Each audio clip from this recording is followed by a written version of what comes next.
ক্রেতাদের আগমনে মুখরিত হয়েছে ভবানীগঞ্জ নিউ মার্কেট। আসন্ন ঈদুল আজহাকে কেন্দ্র করে আবারও ব্যস্ত হয়ে পড়েছেন সকল প্রকার ক্রেতারা। আপনারা দেখতে পাচ্ছেন ভবানীগঞ্জ নিউ মার্কেটের যে ব্যবসায়ীদের দোকানপাট রয়েছে সেখানে পর্যাপ্ত ক্রেতাদের উপস্থিতি। আসলে গত রোজার ঈদের যেভাবে বিক্রয় হয়েছে সেটাকেও ছাড়িয়ে যেতে পারে এবারের ঈদ। প্রতিটি দোকানে পর্যাপ্ত সংখ্যক ক্রেতা, যত ক্রেতা আসবে বেচা বিক্রি তত ভালো হবে বলে ধারণা করা হচ্ছে।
दूध থেকে দিবে যে স্মার্ট ফোন এর ধরে এখানে শুধু ব্লুটুথ ম্যানেজ করা পাওয়া যায় এটা উঠে দেন।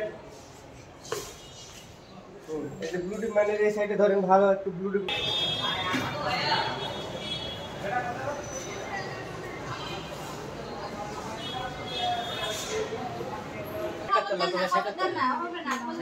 ভাই ওই ভাই থেকে শেখাতে না হ্যাঁ এই যে আপনি এই দেখেন